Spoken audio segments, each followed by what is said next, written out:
Baby, I made me look again.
See, look at that. I even have to unmute myself. Hi, everyone. How are you doing today?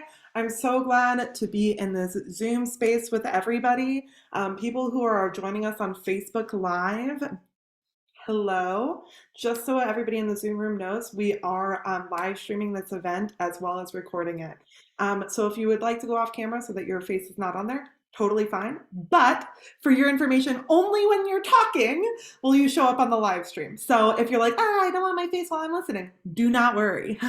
Only when you are talking will you be visible on that live stream. But I just wanted to acknowledge that and go in. Oh my goodness. Hello. How is everyone doing today? Just a thumbs up, thumbs down, thumbs medium. Please tell us in the chat. We're so excited to be here in community with everyone and starting out the HFF23 season. So take a break whenever you need today. Get up, drink water, get more coffee, eat, do whatever your body needs during this time. This is a time for you to be in a learning space and doing whatever you need to do. Before I introduce our incredible panelists today, I just want to go through a bunch of Fringe news. I'm sure that some of these will be repeats that you've already heard before, but for us, as we start out this season, it's so important for us to go through these steps. Okay, so please rename yourself. We'll have some information going out in the chat about how to do so, but we've added, we're asking everybody to add their pronouns as well as their name so that we know how to refer to you in this space. I forgot to introduce myself. Oh, that'll be helpful. My name is Ellen. I am the co-executive director of the Hollywood Fringe. My amazing co-director Lois is also on the call, as well as our other amazing Hollywood Fringe staffers. We have Carly and Kevin on the call, and we have Wiley and Sina, who couldn't be here today, but you'll soon meet. My pronouns are she or they, and I'm going to do a quick visual description. I am a white woman wearing a tan colored sweater, and I have brown hair with bangs. So before we get started with everything else, I also want to do a quick land acknowledgement, which is a formal statement that recognizes and honors the Indigenous peoples of the land we presently reside and work on. The Hollywood Fringe acknowledges that we are on the unceded lands of the Tongva, Quiche, Gabrielinos, and Gabrielinos people. Our statement serves as a practice as we commit to furthering our connection to the Indigenous communities, past, present, and emerging. If you have any accessibility needs today that aren't being met, don't hesitate to reach out to any member of staff and we'll do our best to accommodate. We do have on closed captioning. If you need to use that at any time, you're just going to go to the bottom right of your screen and it will say show captions. And if you click on that, you will have captioning available here in the Zoom room. And then on Facebook, you'll be able to find that in the Facebook settings if you are not already seeing captioning. Have fun today. And now we're all learning how to virtually fringe alongside you.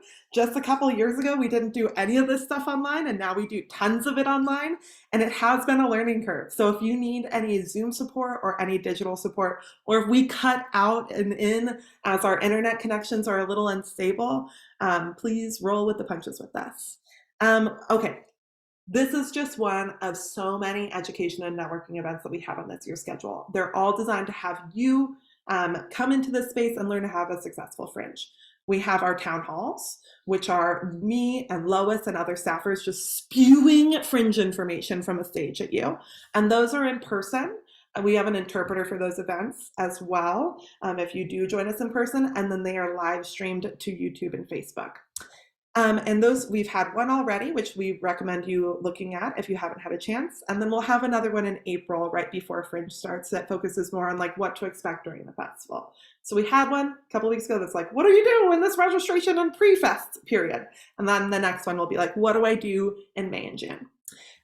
So we also have a bunch of workshops because honestly, the best people that you can hear from are our amazing participants who have just like gone through the Fringe process and know what's going on. So like today, those are our workshops and those are going to be digital except for our festival expectations panel, which is the last panel that'll happen right before the Fringe. But the rest will only be on Zoom and online. And then the one that's in person will also be live streamed and live interpreted. If you would like to request an interpreter for any of these digital events, you may do so by emailing support@hollywoodfringe.org. But we need to have at least 72 hours, if not more, so that we can arrange with our agency and make sure that they have availability for somebody to fill that need. Okay. Oh, of course, we have this additional new amazing thing called web sessions. Web sessions are where Lois, our amazing tech wizard, goes through the Hollywood Fringe site and shows you how to use the Hollywood Fringe site. So we did one about how to register and how to use our supportal and all of those pre-production guides. And then we'll do another one right before tickets go on sale in May. That will show you how to use the ticketing end of the website. So if you are somebody who wants to know all the inner workings of the Fringe website, we have that recording about the registration one. And then we also have one coming up about what's going on. And also, yes, Lois has never been called a tech wizard, but that shows you how easy it is to use this Fringe website because she was formerly known as the tech like somebody who needed a lot more tech help. And now she knows everything, which shows how easy it is to kind of get to know all these things. And then one day you'll be called a tech wizard too, and it'll be an exciting moment. Um, okay, important dates and deadlines. This is a mouthful, but you got to get it nailed in your head. Registration is open. Um, Yay, check. But it opened on February 1st, and you have until April 1st to get into the Fringe guide. If you register by April 1st, that's when our guide listings are locked. And you get, when you register, a free listing in the Hollywood Fringe guide, which gets printed and put in like every major business in Hollywood. So you should make sure that you are registered by what day? April 1st to be locked into that guide. Then we have our second deadline of April 10th, which is if you want to purchase an ad. So you get a free listing when you register, and that will just be your show, the name of the show, that short description that's on the website, and the dates of your performances. If you wanted to use add in an image or anything like that, that would be an ad.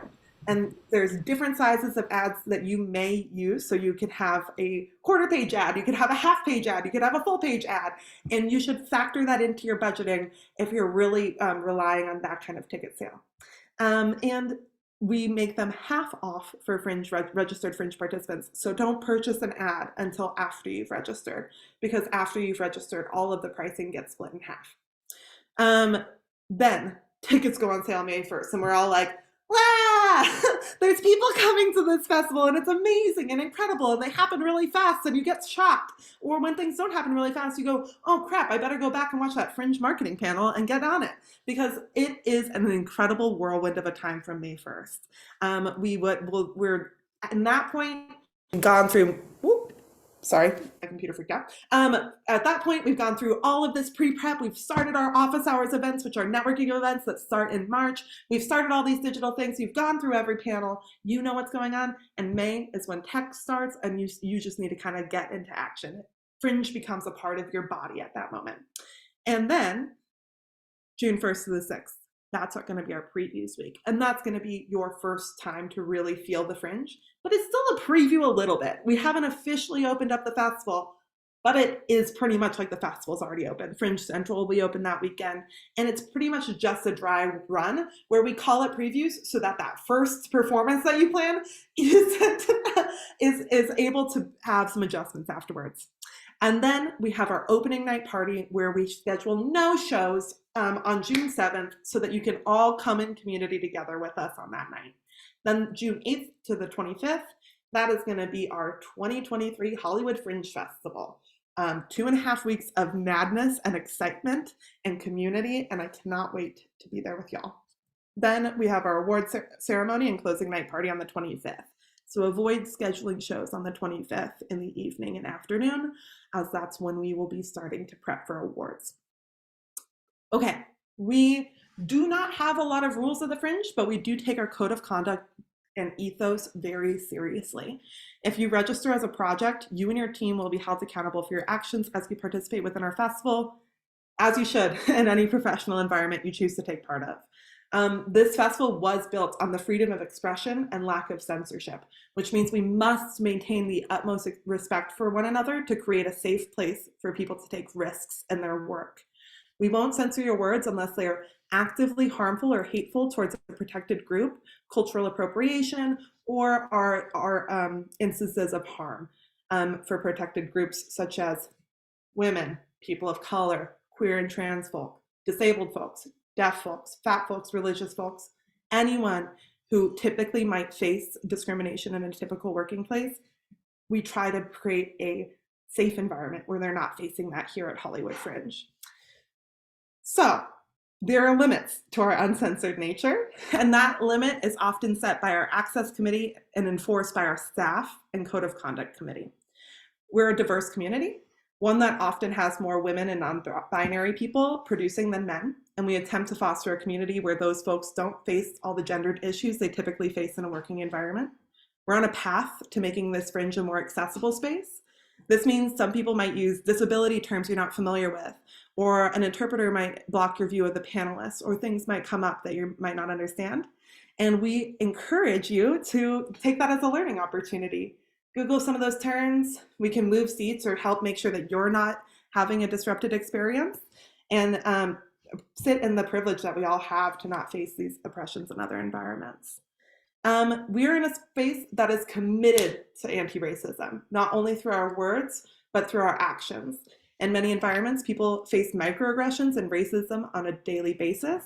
And at Fringe, we actively work to make sure that these behaviors are kept out of our spaces. We are radically aware of this issue in our spaces and others, and we try and engage folks in conflict resolution when they make mistakes in our spaces. We are fiercely protective of this community ethos, and we reserve the right to ask anybody to leave or take a break from our space at any time.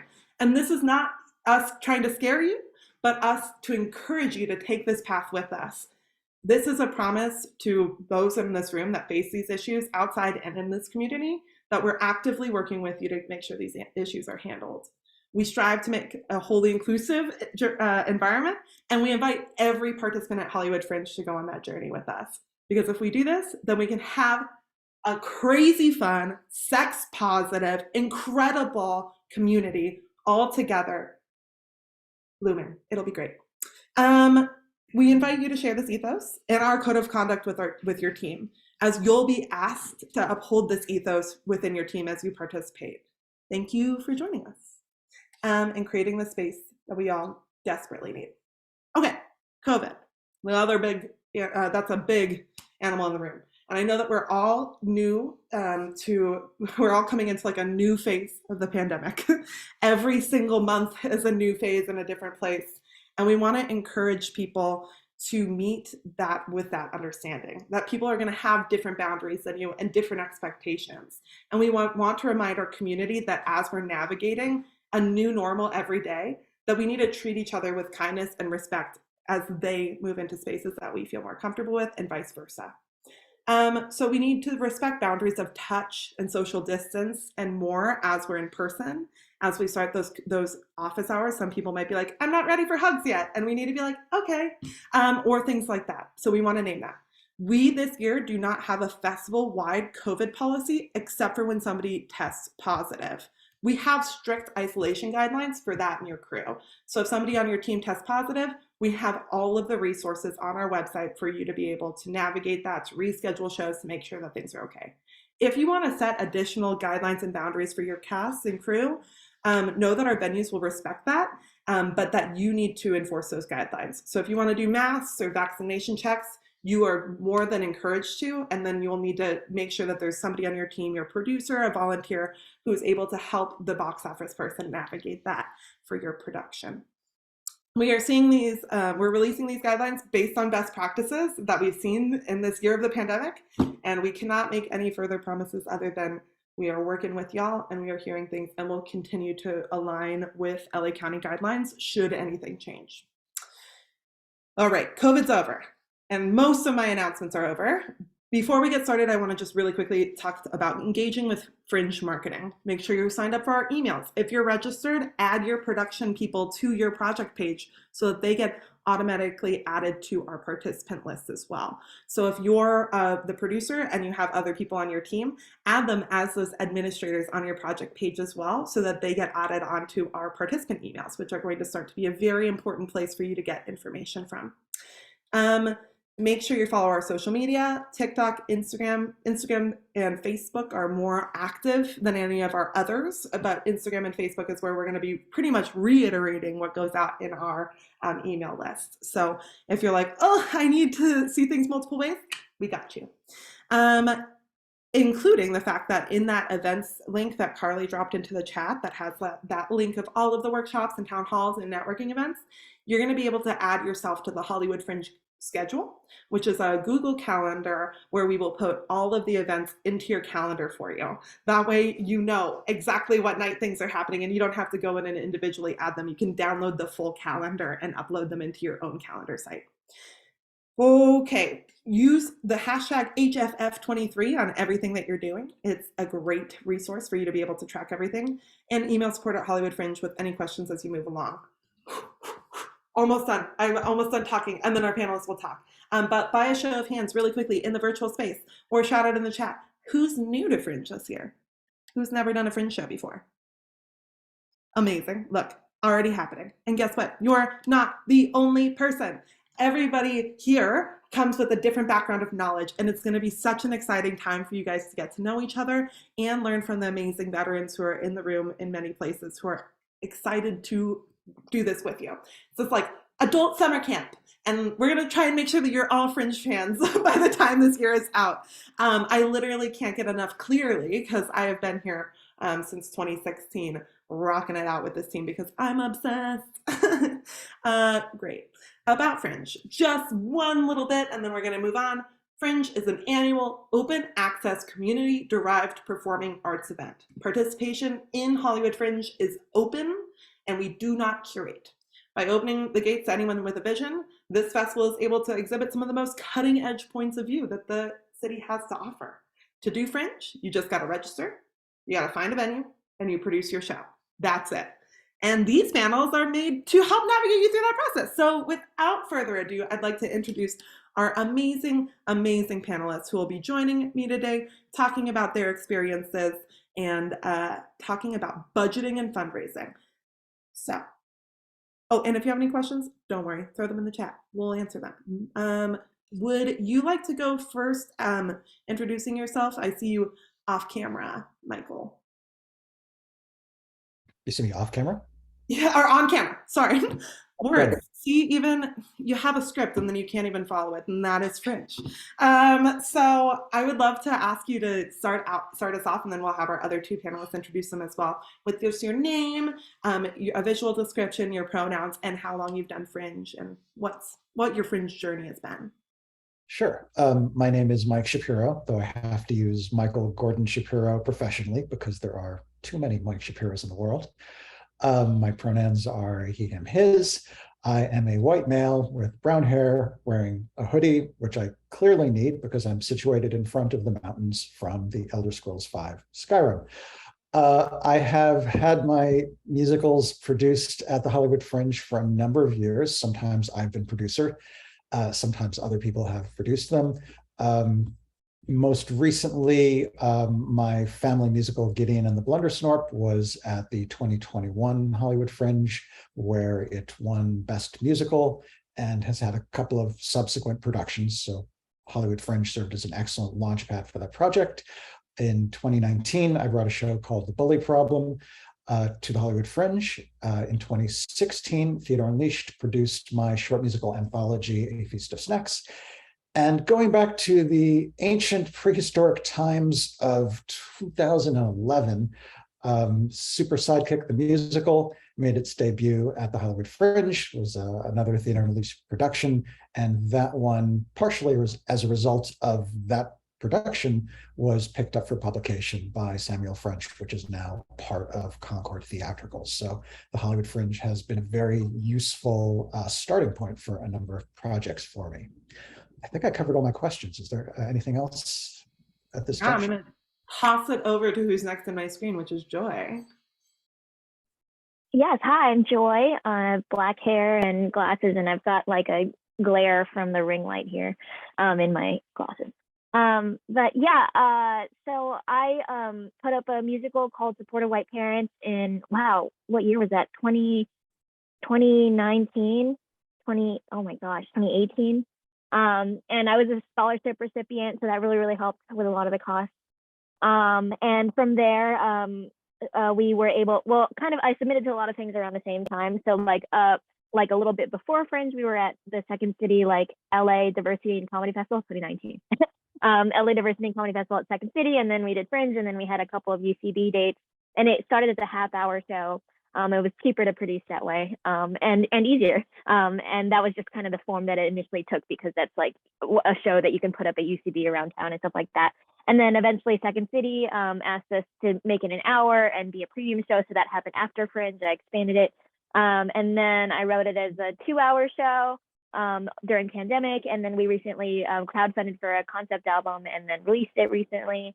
And so that's my Fringe involvement. And beyond Fringe, I'm like a writer, actor, comedian person, sometimes in somewhat mainstream-ish projects, and then sometimes not. So yeah. Thank you. Yeah. And then Rishi, last but not least. Yes, thank you guys so much. So happy to see everyone. I'm Ruchi, think Gucci with an R. I'm Indian, wearing a really warm and fuzzy jacket right now. I got glasses on, I got long hair, and I'm in a lot of physical pain, but I'm so happy to be here still.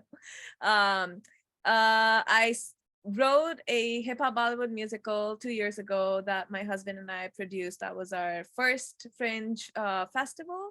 And then last year, my husband wrote a sci-fi play that we produced again. But my first encounter with Fringe, which is like my most cherished memory, was in 2010. I was on study abroad in Edinburgh, and I was able to like just see Fringe Festival happen there in person, and it was truly the most mind-blowing like experience, and that's kind of what got me excited to be a part of Hollywood Fringe. So yes, and yeah, the magic continues. So thank you guys.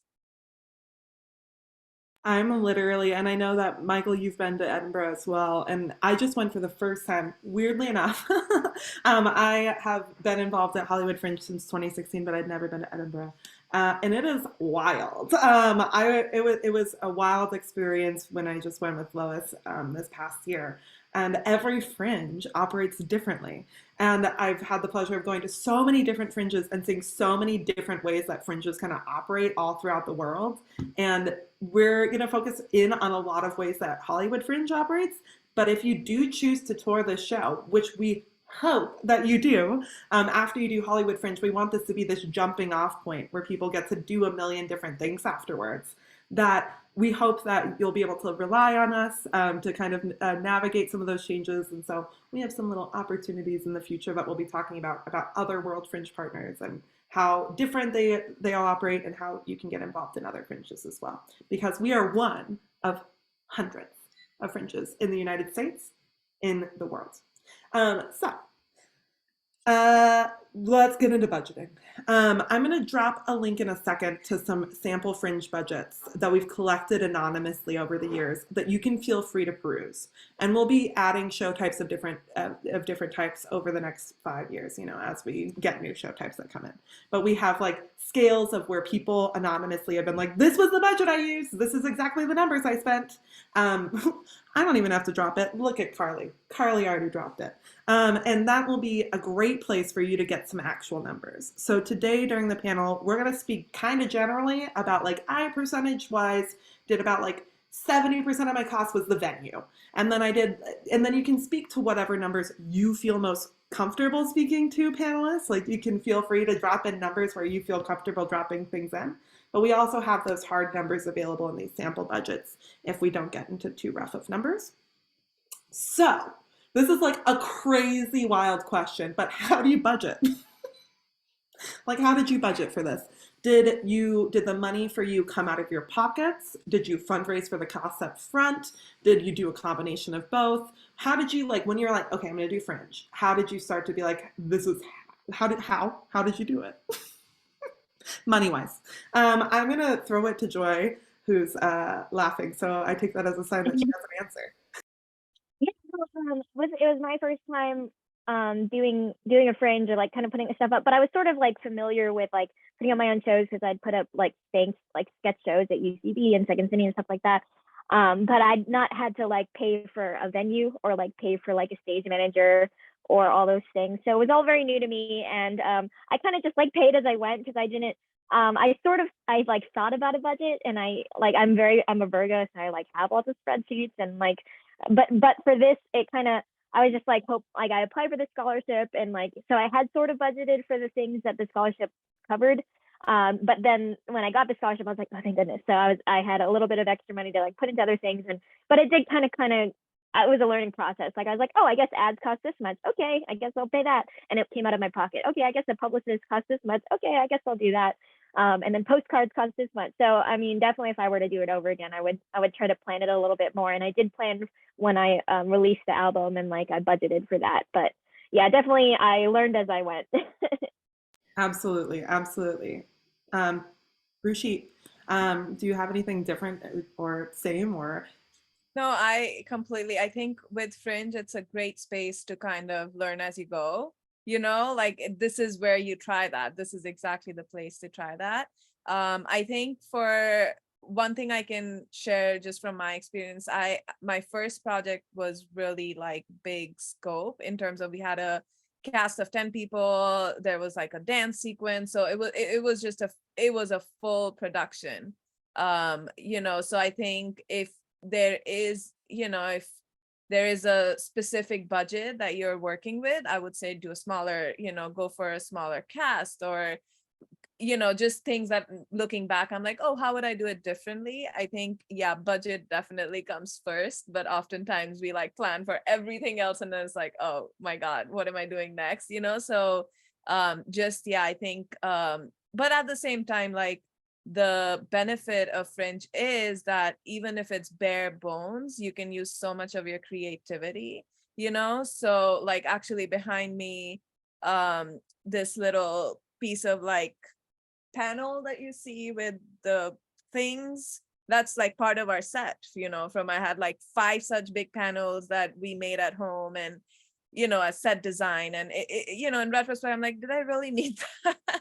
Maybe it was Bollywood, so maybe I really needed it, but just like take it easy for yourself.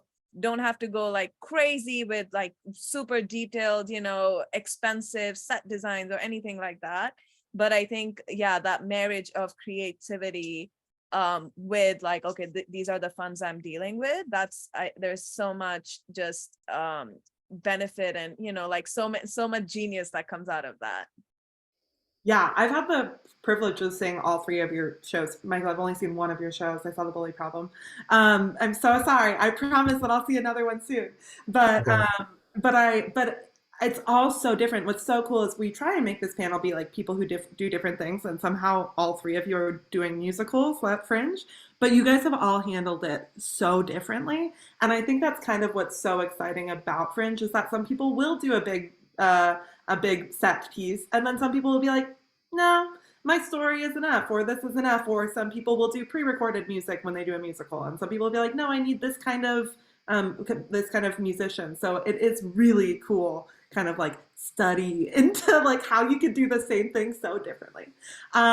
Michael, do you have anything to add about like how you've budgeted? Have you fundraised? What have you done to kind of set yourself up? Because you do things a little differently, right? Sure. I'm coming from the standpoint of doing musicals by Fringe standards with large casts. So The Bully Problem had, I think, 16, and Gideon and the Blunderstorm had 10. So in real world terms, that's not an overwhelming number, but it's fairly large and ambitious on a Fringe scale. I have been on these 2 productions. I've been fortunate enough to have an organizational co-producer, that being New Musicals Inc. in North Hollywood. And they have a lot of experience with the nuts and bolts of bringing shows to the local stage. So the division of labor between them and myself was they would put together the spreadsheet and say, here's how much you should probably pay the costume designer. In our experience, this is how much this is probably going to cost. Feel free to run with that. And my job was to beg people for money. I was the fundraising guy. I was the marketing guy.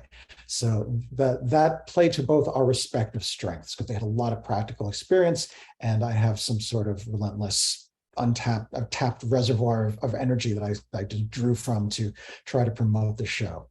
So that's kind of the big picture for me. Both of the 2 more recent shows where I was involved as producer had fairly successful Kickstarter campaigns, which I spearheaded myself. I have way too many opinions on how to do a Kickstarter campaign for a musical, but the briefest short form is try to make your campaign entertaining, try to make it a spiritual extension of the show, try to keep some aesthetic continuity between the Kickstarter and your show, so it's not just a video of you explaining how you've always wanted to do this musical since you were little, though that should definitely be part of it. I think that's a pretty good big picture sweep of the process for me. I love that. And I love that idea of keeping the picture consistent, because I was emailing with Joy, and Joy did her show in 2019. And I saw the little icon from your show, and I was like, oh, yeah, I remember that little icon. And I do think that that is something, and we'll talk about how we break down our budgets in a little bit. But just like a little nugget that I think you just nailed is like, whatever you can do from today to the future that you can keep consistent when it comes to marketing and branding yourself, the better. Because that way you can take this show to 10 different places, and somebody who's maybe an industry member that didn't get to see it at that one festival is going to be like, but I recognize that image from somewhere, or I recognize that image from floating around on the internet, or something like that. That brand recognition. What a great point. Okay, so we've talked a little bit in this introduction of fundraising, but I want to go back to budgets for a second before we talk about fundraising. And how do you typically spend? Do you like to save in certain areas like props and lighting design and spend in others that you might not have a skill set in? How do you keep costs fringy? And I just want to name as a kind of thing, that there's some things you can't save on. Like, you can't just cut the venue stage manager or skimp your venue on tech time that you actually need, because if you're technically just not finished, then you're going to spend more money. So like, if you're not prepared for tech, you're going to spend more money because you didn't prepare for tech. But how did you as a person kind of prepare yourself for some of these things so that you could save money? Like, I loved Joy bringing up the fact that you started out with a 30-minute show because that was going to be easier to scale up. And some people come to Fringe thinking they need to do a 90-minute musical, which of course can happen, but do you need to, So I just wanted to talk about some of those types of things. And I'm going to jump in with Joy, since I kind of just talked about that hit right there. Yeah. I think Ruchi said like you can do like a smaller cast. So yeah, like my musical is only 6 people and we all just did all the ensemble stuff. Like and actors don't mind that for the most part. Like, unless it's like a lot of work, they're like, ooh, more parts for me. So if there's a way that you can like really make your cast as small as possible, and like spread that around, and then like, of course, when I scale up, I want ensemble people so that we don't have to worry about doing our own ensemble vocals and stuff like that. But that was a way to save money. And I don't think it was on purpose that I saved money in this way, but since I'm not really a director, I wasn't thinking about set and stuff. So I was just like budgeted nothing for set. I was just like, and also it just makes it easier for load in and load out, because I forget if it's like this for every venue, but maybe like you have 15 minutes load in and load out. This made it easier to like just not really have a set. The things I spend the most money on are like the music, I guess, because it's a musical, so like musicians. And then also, I mean, I like did you talk about like paying people as volunteers already? Maybe you did. I forget if you did. Yeah, but please. Oh, you will. Yeah. Yeah, like everyone was like really, all of my actors were like my friends, so they were like very willing to like work for little to no money. So I mean, it's always nice when you work with people who are like your friends, because they understand like how hard it is to like put this up and like how much money this costs and stuff like that. So if possible, work with chill people, I guess. But of course, I advocate for paying people when you can afford it. Like, I'm not saying don't pay people just cause, but I don't know what I'm saying. I hope this makes sense. Anyway, I'll stop. Yeah, we'll talk about paying people in just a minute. But yeah, I think that's so totally true. This double casting idea is such a save at Fringe. Like, if you have this tiny role that you want to have be a part of the production, does it have to be a part of your Fringe production, or should it be a part of the next time where somebody saw your Hollywood Fringe production and is offering you money to expand upon it? Because our whole goal here at Hollywood Fringe is that you're previewing and getting up a work at its basic level, and that it can scale up to be at different festivals as you kind of get more familiar with the work. And then some people might say, you know what, Ellen, I did need that person. I did need 16 people on that stage, and they prove us wrong every time. So I want to like name here, if I haven't already, every rule here except for our community ethos and code of conduct is meant to be broken. You don't want to be a jerk, so don't do jerky things, and don't break your venue's rules, because that is not meant to be broken. But like, best practices are best practices. Us saying all of these things here about numbers or about where people saved or where people spent, you might have a totally different experience. So we're just kind of trying to lay out the land of what's worked for other people. And if you as a new producer can find a pathway, like maybe you're like, I want to do awards. I want to get awards. So you find that person that won best musical or best solo show for the year that previously. And you start to see, how did they get reviews? Who reviewed them? Can I reach out to that person? What venue did they do that out? How did that work? I bet you there's footage if you Google their name online. And you can start to kind of like almost copy and paste your Fringe event from that, once you kind of can learn from certain people. So just wanted to put that in there. And then Ruchi, did you have anything different or anything? I know that you did. So I'd love to hear your different perspective. Yeah, no, I think, honestly, like where we can save money, it's such a case by case thing. Your project will dictate, honestly, like what is a non-negotiable. Like I absolutely need this. And then there is room for like, okay, like for Dirty Chai, we had the most money I think we spent on was rehearsals. With that big of a cast, we were also like really time crunched. Like I think I kind of decided like last minute to do Fringe. So I registered with an idea and like no script.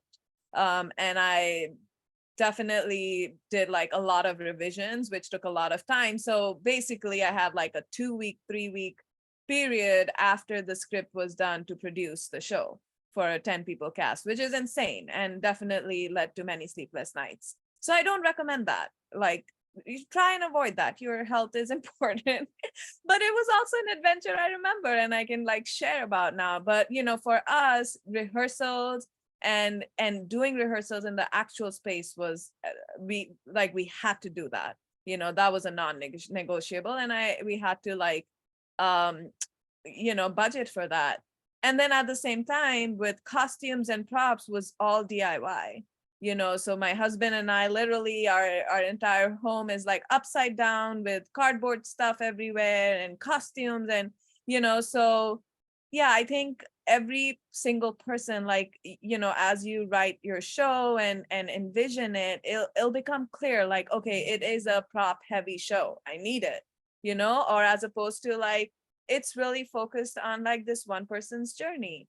But I think again, creativity is like, I think that's my number one of like, just personal experience. I feel so stubborn sometimes, like I need that show, like without that thing my show will fall apart.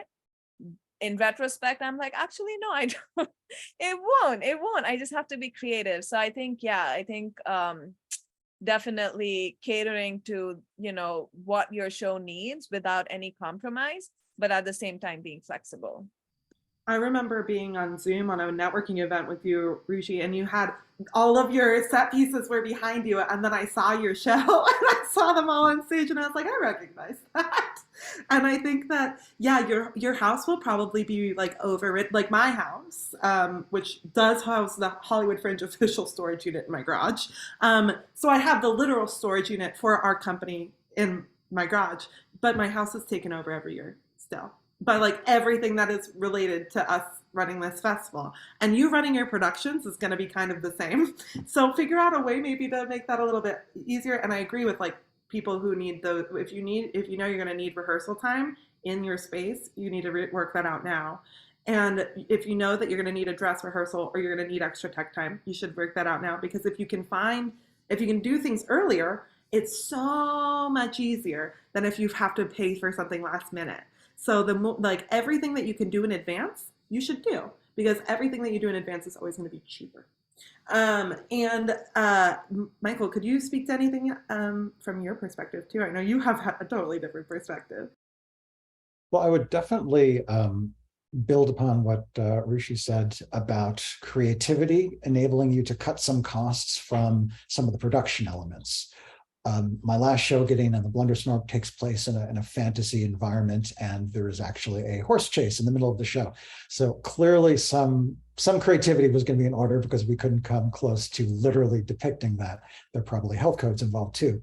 One thing the director came up with, so the show itself, the theme of the show is that people can create their own destiny. They can choose to be who they want to be, and that they don't have to conform to societal expectations. And the director came up with an ingenious way to apply that theme to the scenic design elements of the show. So the show ends up with this giant monster, which is kind of a large puppet that required 3 or 4 people to maneuver. And the puppet was made out of scenic design elements that we had seen throughout the entire show. They literally picked up and transformed. So you were looking at pieces of like drapes or ropes and things, and they kind of came to life in a new form. So we were seeing the same scenic elements throughout the show, constantly changing and evolving. So artistically, that made great sense and resonated with the show's theme, but it also meant we didn't have to buy as many things. So it was a great way of using creativity to kind of cut down on some of the expenses.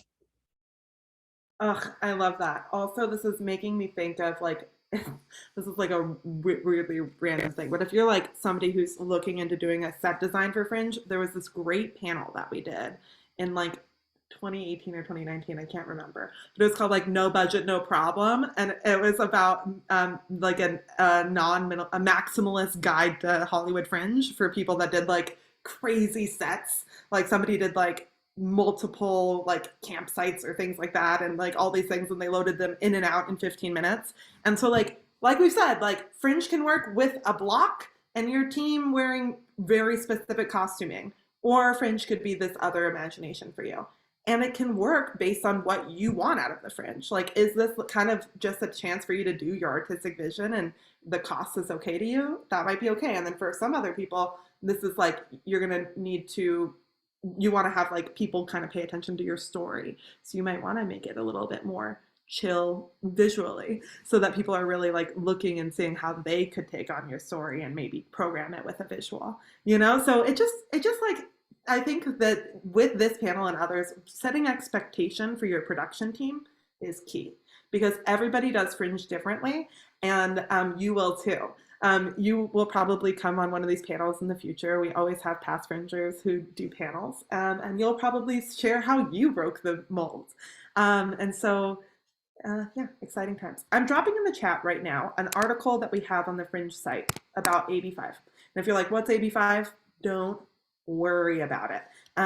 We're going to go through it right now. But basically, in California, there is a law about how you pay people, because there's certain laws around independent contractors and things like that. Most Hollywood Fringe productions are not operating at the financial level where this is an issue for you, but more, you should be aware about how you're paying people out so that you don't get come after about not following labor laws. We highly recommend that unless you are going to pay people at a legal wage, that you have them be volunteers, because that way you're not facing any legal troubles. But having volunteers doesn't mean that you don't take care of your people and that they don't get financially compensated for the things that they need to do.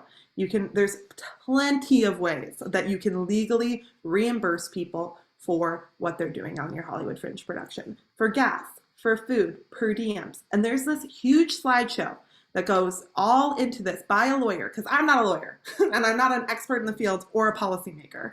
I do arts policy and that's it, you know, labor policy, God, I need to call someone else. So what I think you need to do if this is a major concern for you because you're operating at a business scale, like Michael was talking about how he works with New Musicals Inc., they're operating at a business scale where they, at the end of the year, have to do taxes and things like that. So if you are a production company where you need to worry about that, you probably already know what you're doing to work with AB5 because you pay people out on a payroll.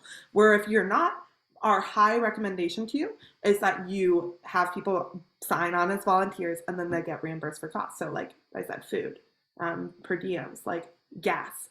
There's so many different ways you can pay volunteers. And in that handy link, there's this presentation where it literally tells people what you can and can't pay volunteers for. So we highly recommend you look at that and then you make some decisions on your own. Okay, let's move on to the next part about this, a little bit of fundraising. What fundraising techniques have worked for y'all? Have you done participants? Well, okay, I wrote a question one way and then I'm gonna ask it different. Sorry. So fundraising.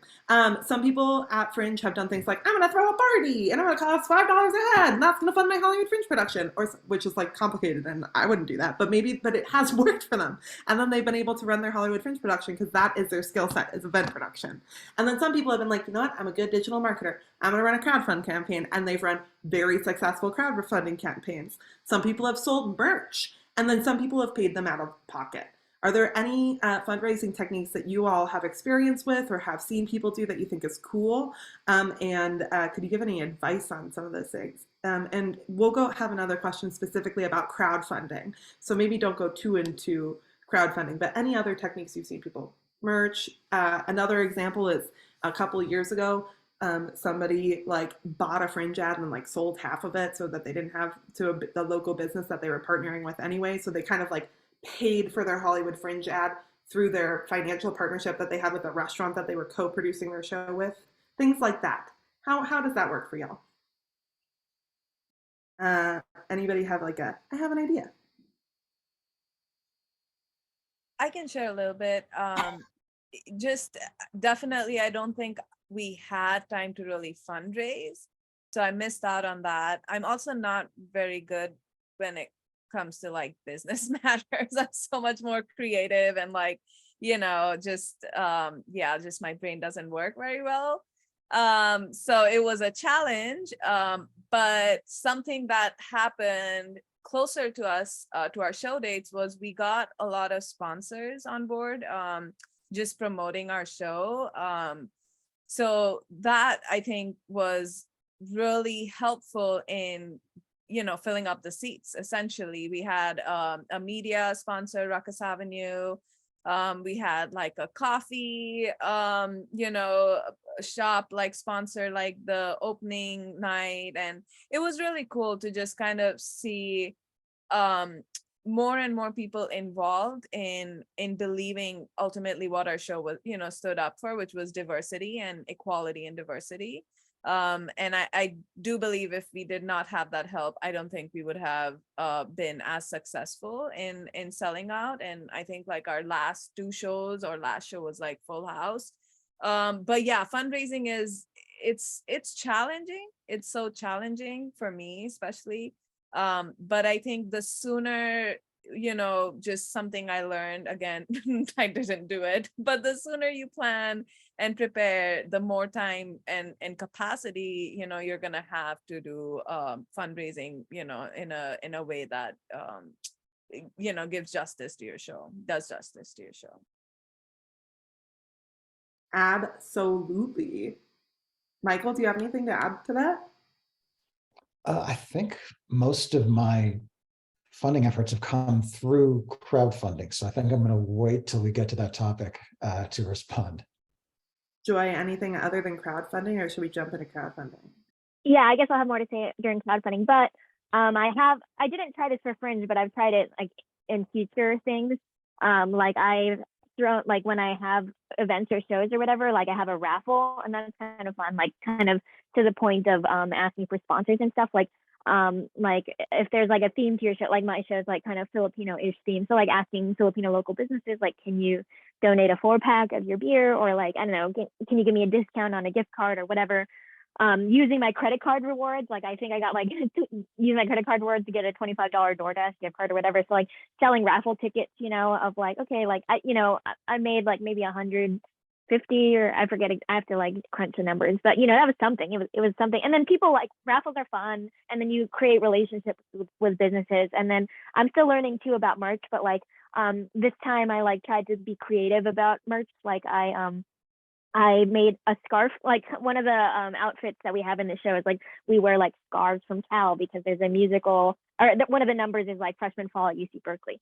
So like somebody in my team had pitched like, what if we do scarves, and they're pink, and so I like got white and pink scarves and with our logo embroidered on it, and they look really great, and they're like, that's an expensive merch, but people are willing to pay that because they look awesome and stuff like that. And I guess I could maybe price them a little bit more to make more money back, but like making a unique merch that people actually want to buy, I think can be helpful and fun.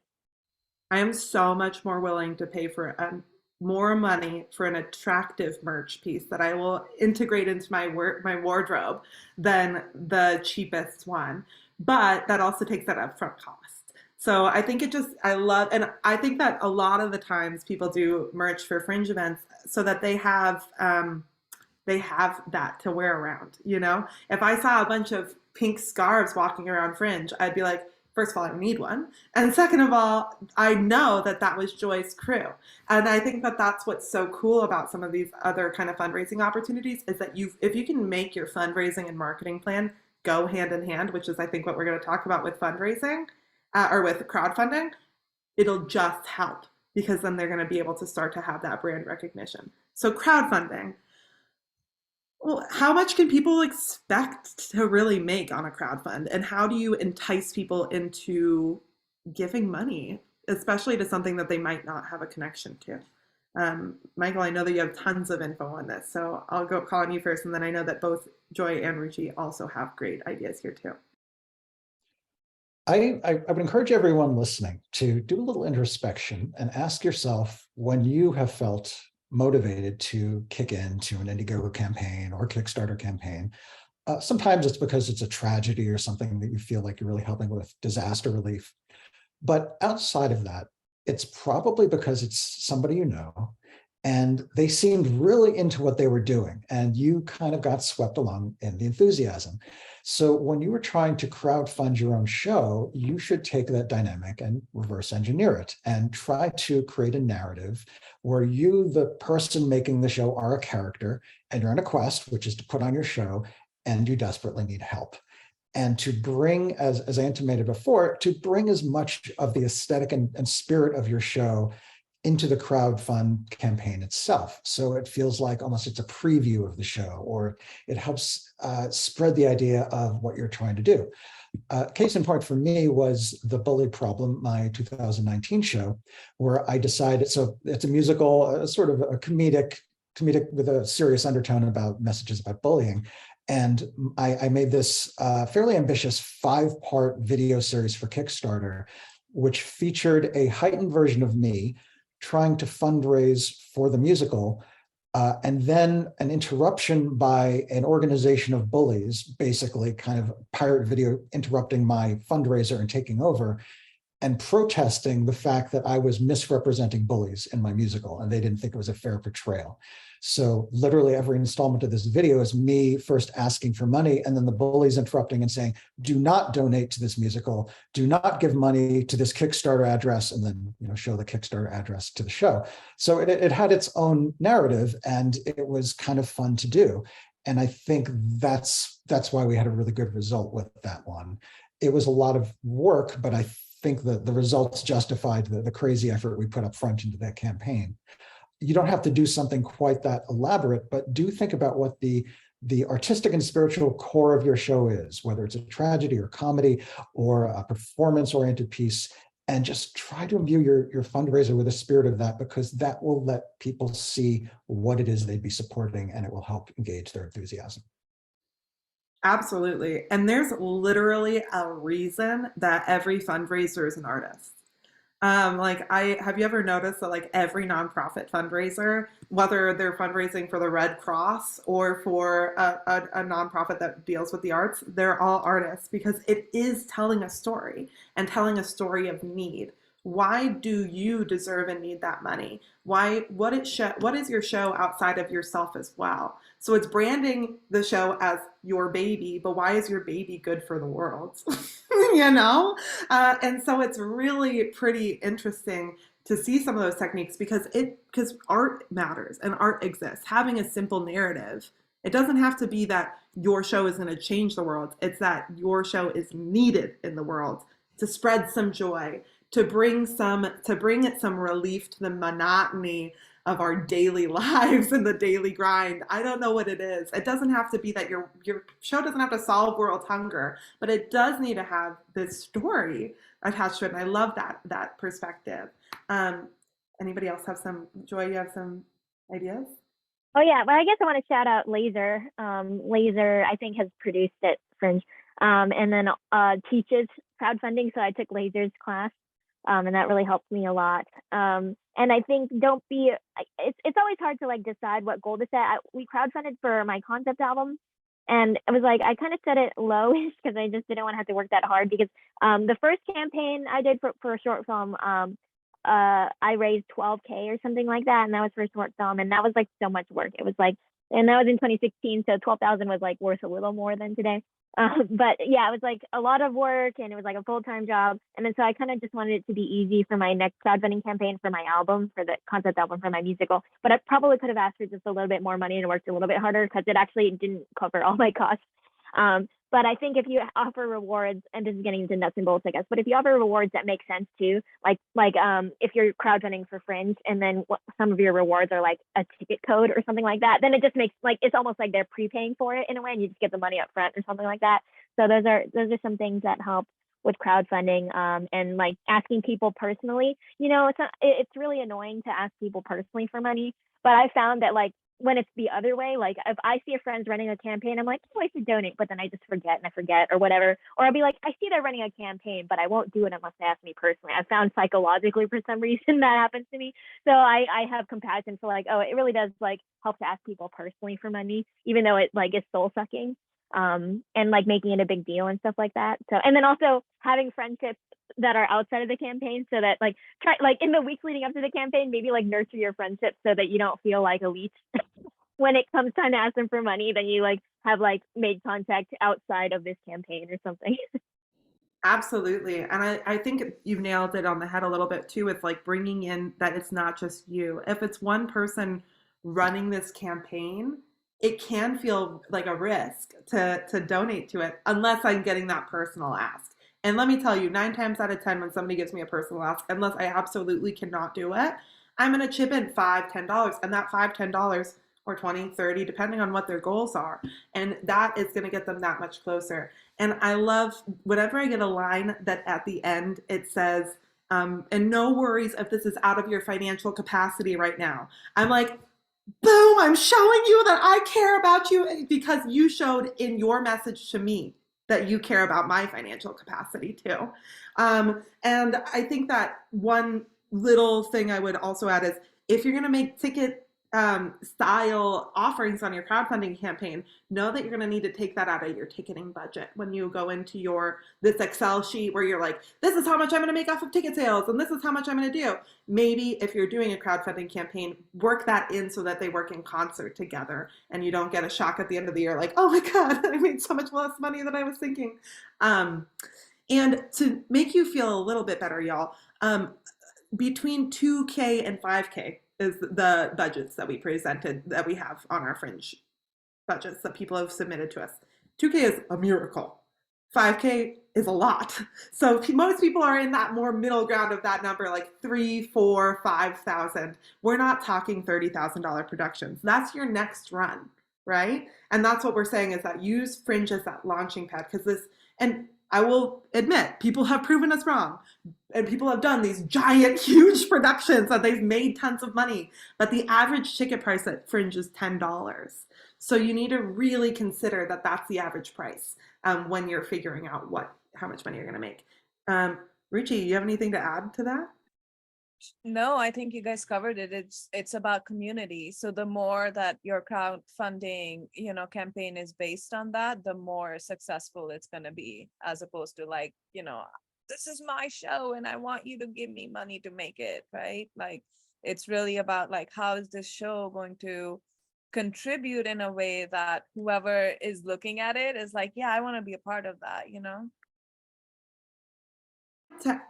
I totally agree. And I wanted to add in here too, before we move away from fundraising and kind of talk about budgeting again, because they kind of go back and forth with each other, somebody said that, does anybody have experience with partnering with 501c3s?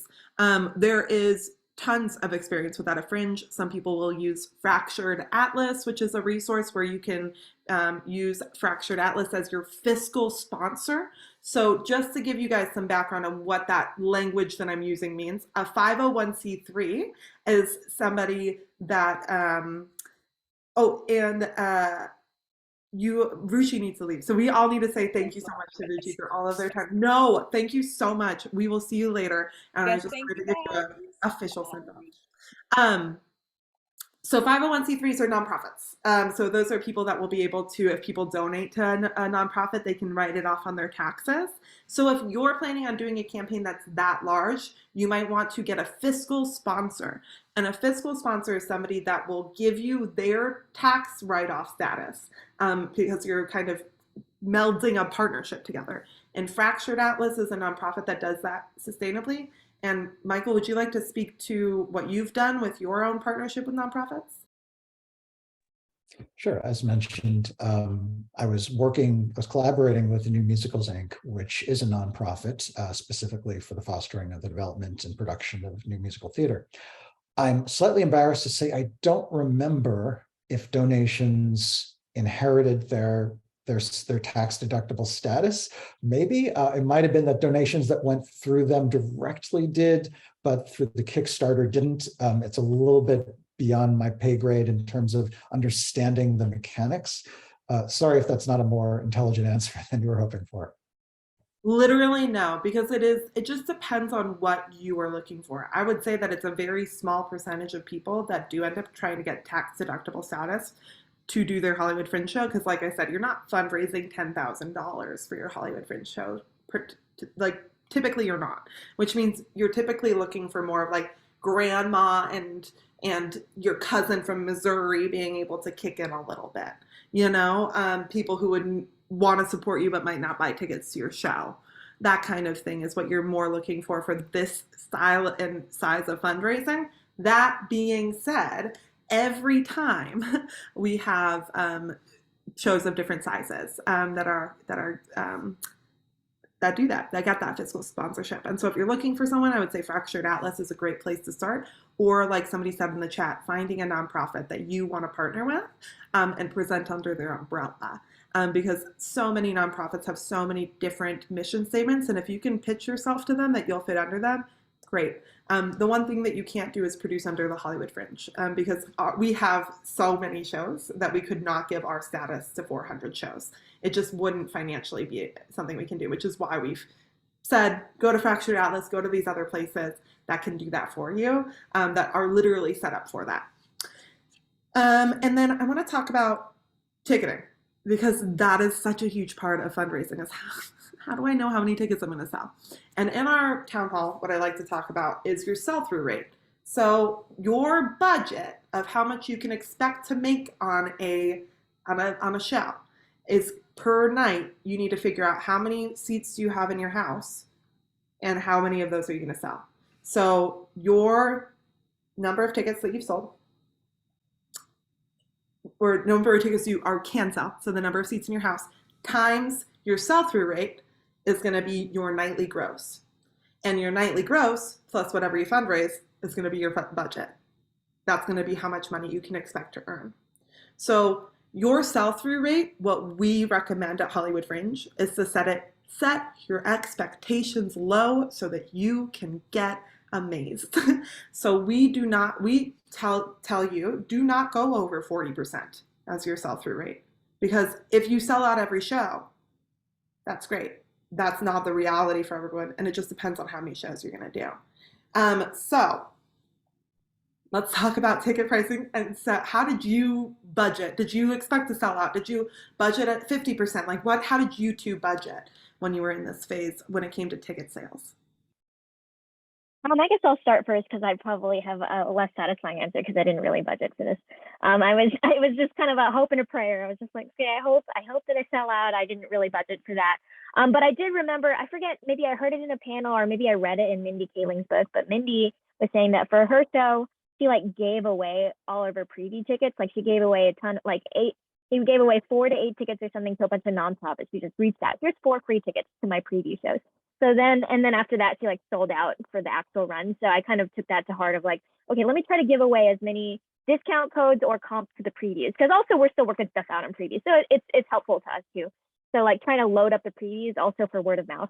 So that if you load them up early on, then word of mouth gets out like, oh, it's a good show. So it was a lot easier to sell out the last few shows than it was the first few. So definitely like I recommend like doing what you can. So, and also sliding scale prices, I think really helps, because then it can catch people who like can afford, like I just did a show at the Bindle Stiff Studio in San Francisco, which is like in a not like financially part of town, like people can afford a little bit less, and I was a little bit nervous. We did like we said no one will be turned away for lack of funds. And I felt nervous putting that because I was like, can I afford that? And then we had sliding scale prices. So people could pay $10, $15, $20, $25. And I was like, nobody's going to pay $25 when they can pay $10. A lot of people paid $25. A lot of people picked that. A lot of people picked $10. A lot of people picked in between. And I was surprised. I was like, oh, like, and I don't know if the Bay Area has more money than LA because of the tech stuff. But like, it was like, oh, like when I kind of turned over that fear, it was like, oh, actually people for the most part, are willing to pay along a sliding scale, as far as I could tell from that experience. So I think I would be willing to try sliding scale things, student codes, all of that stuff, because I think economically it catches more people along what they can afford to pay. Totally, totally. And I think that that's such a good point too, is that maybe you want to even have your sell-through rate be even lower for your previews, and then it could be higher. So maybe it's an average of 40%, you know, so that you can kind of gauge out what you're really going to do if you meet your marketing goals. Michael, do you have any other thoughts about like budgeting for ticket prices? Sure. First, I want to reinforce what Joy touched upon, and that it's a very wise strategy to really heavily comp your previews, both because it's good for morale for the cast to see a full room, but it's really good for word of mouth. And especially if you comp, Fringe staff, because they are around and they're talking to people. If you can find any kind of press person, comp them early and vigorously. But that's a very good strategy, and it's worked for me, I think, in both cases. With respect to ticket pricing, I have a 2019 answer and a 2021 answer, and you can probably infer what some of the difference between those two productions was. 2019, I had an hour-and-a-half musical. I thought it was reasonable to have a $25 ticket price. Perceived value, for better or for worse, tends to be higher for musicals, and if you've got a 90-minute show, again, you feel like you're kind of getting your money's worth. That was for the bully problem. 2021, we had a 1-hour show, Getting in the Blunderstorm, and I believe, don't quote me on this, but I think we're doing 15 or 20, another area where I'm woefully underprepared for this discussion, but it was less. I feel confident that it was less. An interesting twist is, as you might remember, 2021 was right in that sort of relatively safe zone after the first strain of the pandemic, before Delta, but there was still a restriction that and Ellen, you can correct me if I'm misremembering, but people who came in either had to have proof of vaccination or they had to have like a COVID test. And that effectively ruled out, at that time period, kids. Kids could go for the indignity of a COVID test, but it's really not fun if you're a kid. So suddenly, and pretty close to the 11th hour, we lost most of our junior audience, which for a kids musical is a bit of a problem. And one of the ways we dealt with that was suddenly opening up to a hybrid streaming and live combined methodology. And this worked really well. And we ended up selling as many tickets for remote streaming views as we did for in-person audience. Yeah, live streaming. Let's jump to that for just a second, then we'll jump back to some ticketing stuff. But live streaming, and just from our personal experiences, we've done 2 festivals where live streaming was a part of our infrastructure. Before that, you could totally live stream a Hollywood Fringe show. You just would have to, it wasn't like a ticket. It wasn't like a thing that people did. Like if people were doing that, it was to have free tickets or as like a Kickstarter thing or to get footage. And so now there is the option that you can live stream any production, but you do need to have in-person audience as well, because the Hollywood Fringe platform doesn't work for just a live stream thing.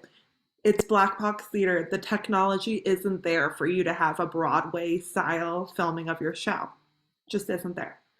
That being said, it is a great income stream for people who have people out of town who want to see their work and they don't get to be able to do that. And people will typically set their ticket prices lower for live stream. It'll be like a $5 ticket. But a lot of people have said that they just used that to get their show filmed, and then they basically paid for their show to be filmed through live stream tickets, which for your marketing package is a great thing if you want to take your show on the road. So that is the benefit of live stream. You do not have to live stream your Hollywood Fringe production. Some people have done it on a phone, but if you're going to do it, I would recommend going with the professional route. Some venues will have the infrastructure for it. Most will just ask you to bring someone in. There's going to be, in our participant packet, there are people who offer those services inside of there if your venue does not offer it. And then additionally, your venue will know better who they've worked with in the past that knows their space. Because when it comes to live streaming, it's way better for you to work with somebody that knows their space than somebody you know.